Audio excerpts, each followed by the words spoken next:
Running a business comes with a lot of what-ifs. But luckily, there's a simple answer to them. Shopify.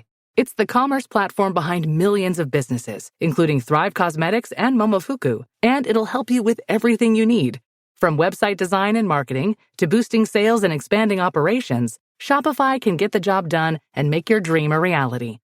Turn those what-ifs into... Sign up for your $1 per month trial at shopify.com/special offer. The Roses were living the dream. To you, my darling. No, to you. Until it all came crashing down. You got fired. Fired? On August 29th, stop. You stop! And see The Roses. Rated R. In theaters everywhere, August 29th. Choice Hotels get you more for your money so you can maximize any road trip. Let's get real close to hear the maximum sizzle of Comfort Inn's free hot breakfast. Maximized. Check into more. Book direct at choicehotels.com. Halliday presents, in the red corner, the undisputed, undefeated Weed Whacker Guy. Champion of hurling grass and pollen everywhere. And in the blue corner, the challenger, extra strength Halliday. Eye drops that work all day to prevent the release of histamines that cause itchy allergy eyes. And the winner by knockout is Halliday. Halliday, bring it on.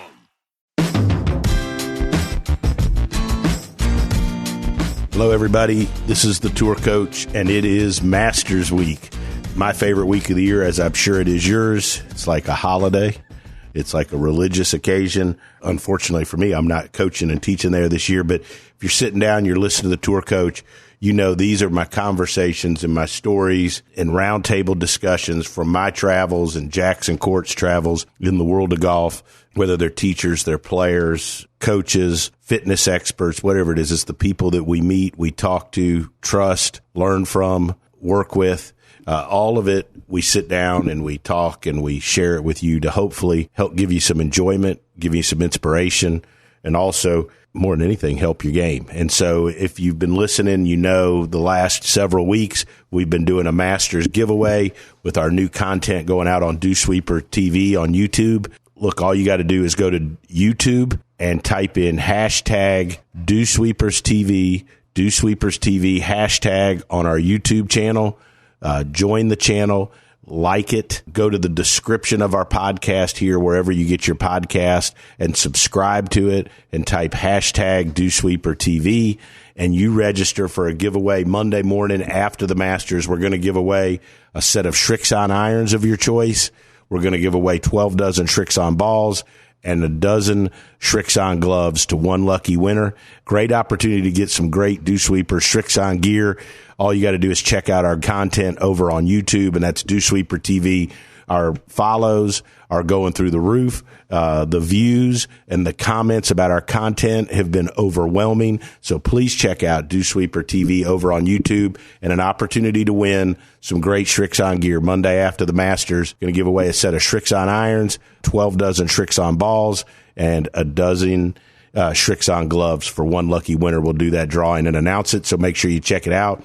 Great Masters Week. We're going to have a lot of content coming to you here on the Tour Coach, so make sure you listen, subscribe, and none of this could be remotely possible without our sponsors, and that, of course, is Shrixon Golf, Bushnell Golf, Vineyard Vines, Mitch McConnell and the folks at McConnell Automotive and Buick GMC, and you obviously can't forget Ed Rowan, Taylor Martino and Rowan, and Stokely's Midtown Garden Center. All of that support makes the Dew Sweepers radio show, the Tour Coach, and Dew Sweepers TV all possible. So stay tuned. Enjoy Masters Week. It's the first major of the season. I'm ready for it. Are you? All right, so joining me here on the Tour Coach is my good friend, one of the great teachers in the game of golf, Golf Digest Top 50, Golf Magazine Top 100. I had the opportunity to spend a bunch of time with him down at Doral a few years ago. Brilliant mind, always supportive of us here on the Tour Coach, Kevin Kirk. What's up, Kev? What's up, Tony? How are you, pal? Man, I'm doing good. I'm doing pretty dang good. I can't complain. Nobody listened to me anyway, so. I listen to you. Well, I appreciate that. I got 2 listeners now. But look, you know, I always like picking the brains of people, you know, that have been there, right, have done that. And it was no different, you know, my first trip to Augusta National was with Smiley, and I talked to as many people that had been there before as I could. You've always been a great resource, and obviously having coached Patrick Reed, one of the great players in the game, won the 2018 Masters. Let's talk a little bit about what it's like coaching at Augusta and what you think some of the secrets to success might be there. Haven't had some. Yeah, I mean, I think the Masters is such a unique place. I mean, it's, the golf course has some very, very specific things that it wants from you. And I think it takes when you get there the first few times, you're so overrun by just the kind of the enormity of the event and all the spectacle that kind of goes along with it, that it's sometimes hard to actually, slow down and actually understand what the golf course is, wants you to do. And so it's interesting because once guys figure that golf course out, they seem to be able to kind of repeat their performances there. If you look at, track records of people that have done well there, it seems like that there's a riddle there that people kind of get to, that they actually get to where they understand the golf course well enough that they can play well there and they can actually repeat it. So it is a unique place, and I'm sure it's going to be a great show again this week. Yeah, I agree. It seems it's interesting that folks, some figure it out quicker than others, but I think that one of the keys, and I'd like your opinion on this, and I felt Smiley the year he played and obviously made it to the final group and didn't finish the way he wanted, but to be a rookie and to make it to the final group, I think is a heck of an accomplishment. But I thought he did a great job leading up to the week of getting there, of really picking the brain of people that had been successful there, i.e. like he was good friends with Jordan Spieth, but he spent a lot of time talking to people, I felt like, and, really went in there with a good plan and kind of stuck to the plan. What are some of you talked about people that solve the riddle? What do you think are some of those solutions or some of the answers to playing and getting around Augusta National? For me, obviously driving the golf ball is really important. We spent a lot of time focusing on that. That was one of the reasons he was in such good shape all week. But what are some of the things you think that are very critical to solving that riddle? Yeah, I mean, the golf course is fairly generous off the tee, and every year it seems like it's getting a little bit longer and bigger, and in my mind, it's a second shot golf course, and so it really requires kind of thinking your way through the second shots now. So the tee shot does become important because the position that you play from, right, is going to dictate kind of the accessibility to to be able to kind of get to some of the pins, and so. For example, I think 3 is a good example where that's where I was thinking exactly. Depending on the pin location, I mean, you can, there's things you do and don't do. I mean, because you can blast it down by the green, but you can also, if you get down on the wrong pin position, you could not keep it on the green trying to get with the second shot. I do think that there's also ridges out there on those golf courses, and the thing that it does, it has pockets, and so if you're on with your iron play, you can actually use the ridges and hit those pockets, and you can get the golf ball close without taking on a pin, because you can use the slopes. I think one of the things that's underrated about the golf course that people don't really talk a lot about is it's you have to be able to chip the ball well, because sometimes a good position there may not be on the green, some of those pins, and so the chipping there is tricky. The greens are so firm that it's not so much you can't really stop it with spin. So a lot of the shots that you see normally with the tour players chipping the ball around the green, whether you use spin to slow the ball down, you almost have to use height there. Right.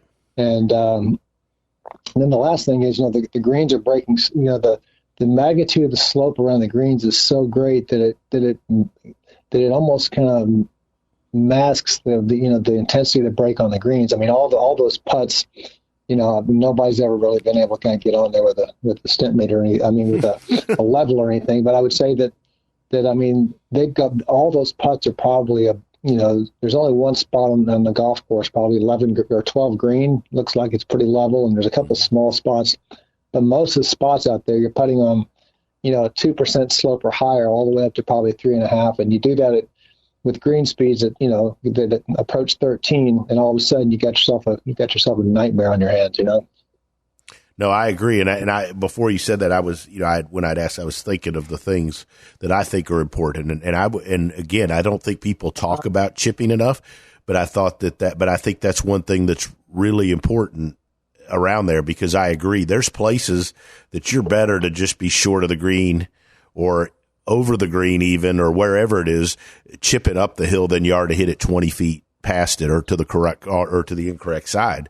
And I think the ability to play a variety of shots around that green is important. I think you got to have a pretty wide arsenal of short game shots, to have long-term success there. I don't know how you. You look at the guys. And Patrick obviously is, a model. One of the best chippers in short games in the game of golf, and one of the reasons he's successful there, I would say.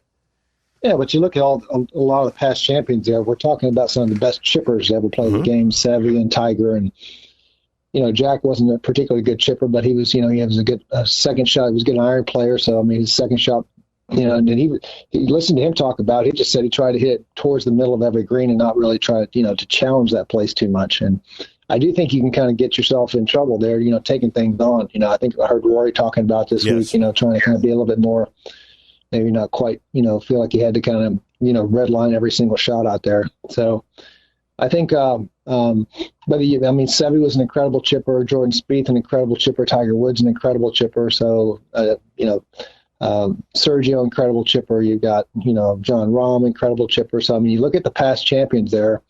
I think, that's definitely one of the skills that's required around that place. And it's, I don't know. I just don't hear people talk a lot, but I think it's really important there. No, absolutely. What do you think's the best way to prepare and pace yourself during that week, early in the week? One mistake I've seen guys make, I've always shared this with the couple of young guys I've had go, and because I've watched it at other majors, that guys get into their first major, or they get then they go and they do too much. They play too much Monday, too much Tuesday, and then they've got the par 3 contests on stuff on Wednesday. I've always tried to do the prep and play it more before you get there, so that it's, that you can keep it as, have as little impact on your body as you can that week. Because one thing I think TV doesn't do it justice, and everybody's talked about it, but is how hard that golf course is to walk, and how hilly and how much change, up and down there is walking around that place.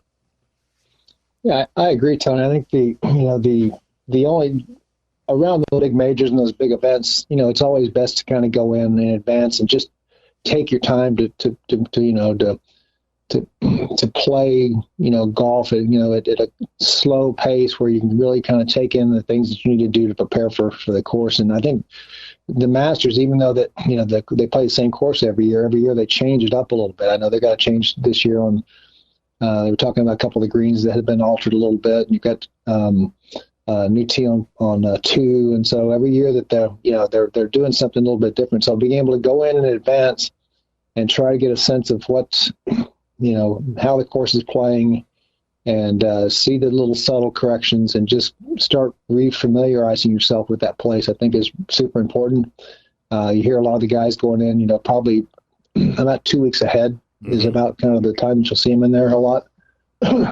So, and then, if you can get a good day of probably 2 days of preparation done, 2 to 3 days of preparation on site, where you're just taking your time, playing 1-9 a day, and just, whatever it is, however you want to kind of go about gathering up your intel for the course. By the time you get there, the year Patrick won, we played probably, I think each day we played like 5 or 6 holes. Really? We would actually, we play like 1, 2, 3, 4, 5. Yeah, we would, both days we played, I guess Tuesday and Wednesday we played 5 holes and 7 holes. Wow. And because there are other demands, you talked about the physicality that's required to move around that place. The golf course is a beast to walk. Mm-hmm. And then you've also got all the extra stuff that you've that the tournament demands, which is, a lot of cases you have a lot of people pulling at you for your time and your attention. I do think that it seems like the guys that also kind of do quite well around that place can have the capacity to go into that tournament and kind of bubble themselves off. I remember talking to Ruben about Cabrera's win there. He said he and his caddy and his coach they got a house and they just try to kind of go to the golf course, come home, cook at the house, take it easy, try to rest, and not try to get caught up in too much of the the hype and all the extra activity. I mean, there are a lot of media demands on the hype, some of the top players. And some of the people that are there for the first time usually have a huge entourage of family and people they're trying to manage. And no matter how much you try not to think about it, that's an energy drain that makes it tough to focus 100% or concentrate, or maybe just start showing up late in the week. So. No question. I think that's kind of and I agree. I think that now, a lot of people are solving that. You don't see like you did in the old days. In the old days, to me, one of the fun things about Augusta was actually you'd go over there as a patron, or teachers would go and we'd take our cameras and film. But like you'd see a lot of the players out at night. I know there weren't. I mean, I've seen John Daly in some places, and you'd see guys around, and you'd see them at dinner places, T-bones and different things. You don't see that near as much as you used to, especially, I mean, I can't think of the last time I saw Ernie Els and T-bones, 7-8 years ago. But I mean, you don't see that many of the guys out like you used to. No, I mean, most of the guys will have a house, a really small group of people in the house, maybe a chef that's cooking for them all week. Then the times have changed. I mean, people, I think, are aware of making sure that they stay on top of their nutrition, making sure that they're recovering neurally to the best of their ability. Sometimes they'll have a physio there with them to kind of, or a massage therapist or whatever with them. But I mean, it's about, part of work in today's game is recovering well. And so, that involves good nutrition and good hydration and good rest and all of it. So, I mean, and these guys are, they're all trying to, figure out how to do that better. So is it, to me, it was interesting, the number of holes that you talked about that y'all did as prep that week. Yeah. I found that fascinating. Talk about it going into the tournament. Obviously he was playing good golf. What were your thoughts, like, as you go Thursday, Friday? Take us through a little bit about your thoughts and, kind of how you approach Thursday and Friday. And you go into every tournament hoping your guy plays well and you plan to play well, but you don't always expect them to win the Masters, obviously. Yeah. But how did you go Thursday to Friday? Take us through that week. I mean, it's such a funny week because, I mean, you can do all your preparation and you do the very, very best you can, but there's always Murphy's Law at work, So we roll in there on Tuesday and I've got a little bit of a sore throat, and I've been with Patrick. He and I have been together, pretty much the entire 2-week run up. And he comes up on the tee on Tuesday and says his throat's sore. And I'm like, okay. So I'm not telling him I'm sick, but he's not feeling good. And Wednesday it starts kind of getting a little worse. And so that was part of the reason we kind of cut back on the practice. And Thursday morning he shows up and he's not feeling well. And he goes out and plays great. And he shows up at on Friday morning he comes to the golf course. I think we're teeing off last, and he shows up at the golf course normally about 90 minutes. We start warm ups about 90 minutes before it's tee time. So we're out there I'm out there at the golf course. He got 2:00 tee time. He rolls at the golf course about noon, and just looks awful. I mean, looks terrible. And I said, "How you doing this morning, Pro?" He goes, "Man, I feel so bad." I said, "Well," he goes, "I've got this cold and I'm just not feeling great." I said, "Okay, well." I said, "Did you sleep well?" He said, "Yeah, I slept great. I drank a half a bottle of cough medicine." I said, "You did what?" I mean, that was my first impression. Of course, I swallowed it and said, "Well, so the cough medicine is probably not the best thing for you at the Masters. I don't care how sick you are, and especially half a bottle of it. But the good news," I said, "Well, the good news is you got some rest." And I said, "That stuff will flush out of your system pretty good. I'm not got to make up a story, right? I got to try to manage this moment." So I said, "Well, the good news is you slept good, so that's good news." And I said that cough medicine will flush out of your system pretty quick. We'll get some hydration on board. And I said, by the time you walk over that first tee, you're going to get a big shot of adrenaline. By the time you walk up the top of that first hill, you're going to feel great and you're going to play great today. And he bought it. He goes, okay, that sounds great. I mean, it's like he was looking for somebody to kind of give him a plan, you know? So right. Anyway, we get the hydration going, and he's hitting some shots and still kind of a little bit lethargic, but his practice goes on. He starts kind of getting a little more energy in his body. And I'm up there on the putting green with him, you know, by number one. So he walks off the putting green. I said, when you step on that tee, you're going to get that shot of adrenaline. By the time you get to the top of that hill, you're going to play great. You're going to feel great, and you're going to play great. And he went out there and, you know, just lit the place up. And so, you know, and then he went on to the weekend. Once he kind of got it, you know, he's a player that once he kind of gets in the mix, so he likes to stay in the mix, and he doesn't very rarely get in the mix and fall out, you know. Yeah. And so by the time he got to the end of Saturday or Friday, and he was on the lead, it was like, okay, you know, here we go. And so he got a good night's sleep on Saturday, and then Sunday morning he showed up and he was ready to go, you know. And you know, you coach in this game for a long time, and every now and then you get to see something really special. And, you know, that was an incredible week for me and him. And, you know, to watch a kid that you coach and you developed slip on a green jacket and you know, realize one of his dreams is an amazing experience. And it's something I'll never forget. Absolutely. It's such a cool, it's an eerie feeling. It's a different feeling to me because of obviously the magnitude of it and then how the way everybody goes off. But like when you're in that last group or that last group or two on Sunday or Saturday, I mean, you're the last people on earth on that range, and no doubt. Everybody's watching the player and you work and like you said, when it's a young player that you've watched grow and mature, and it's a special time between three people with the caddy and like that team out there. It's a special thing that's really hard to describe, but it like to me, every time I think of my opportunity to be out there like that, and the same with Andy and Ben, like it's an emotional thing for you when you watch somebody that you've put a lot of time and that relationship, and then you watch them have the opportunity. Obviously, none of my guys were able to put the jacket on, but I can understand where you're going with that. But when you're that last group, like it's a weird deal. Like you don't experience that very often.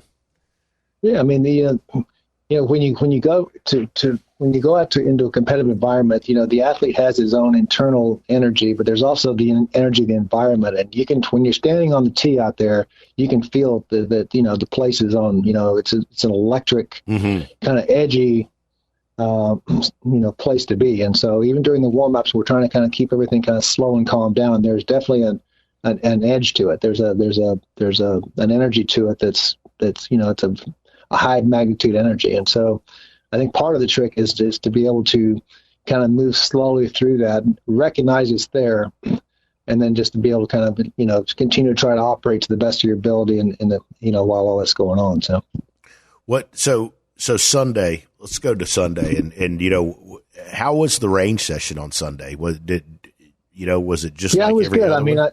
it was, you know, we're super, you know, in Patrick's world, there's a lot of sameness, you know, so we just kind of started our practice just like it normally went, and he warmed up nicely, and so we're hopped on the cart to leave the range and head over to the first tee, and he looks over at me and he says, you know, if I shoot in the 60s today, I'll be the first person to ever shoot 4 rounds in the 60s. And I said, well, Patrick, you know, you're playing good enough. There's no reason that's not going to happen. Mm-hmm. So you just go out there and focus on that and getting that done. So we get up to we really not much said between there and the clubhouse, and we kind of get out of the clubhouse, and he looks over at me and he goes, just so you'll know, no matter what happens out there, I'll get this done today. I said, I know you will.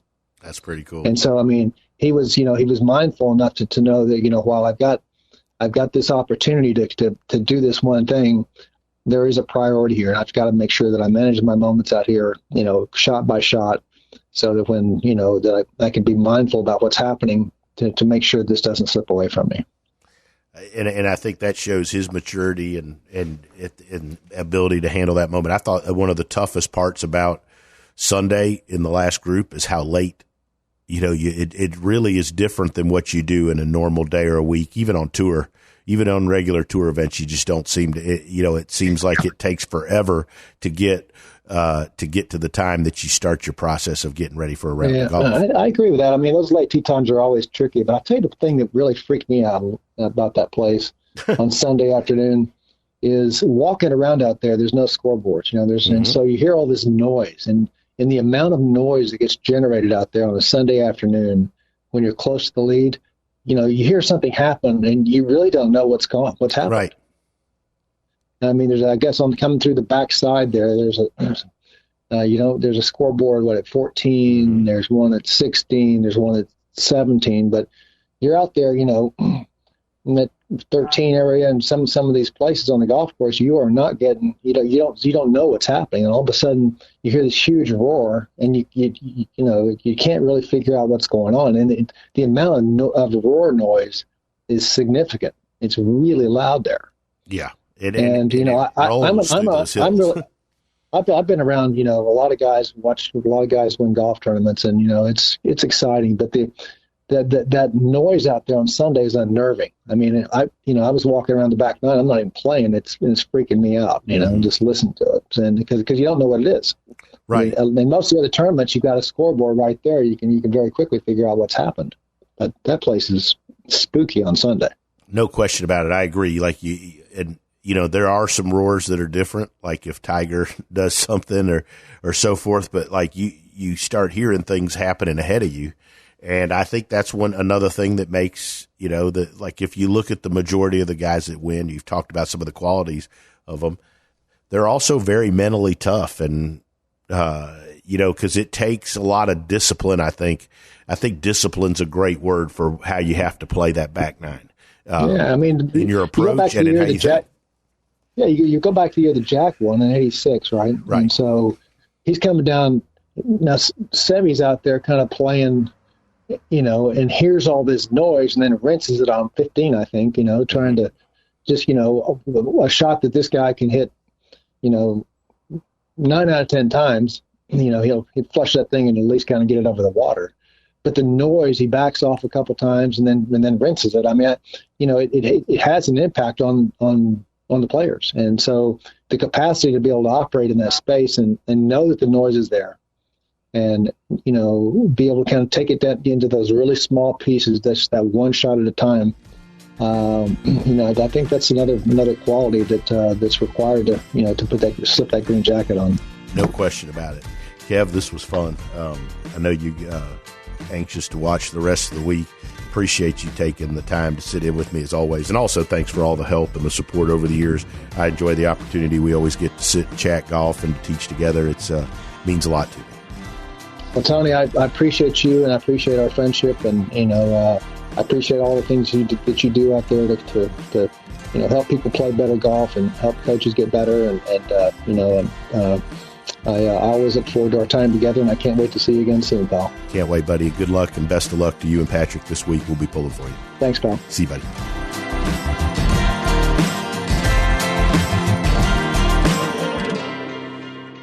I just want to remind everybody something that I forgot.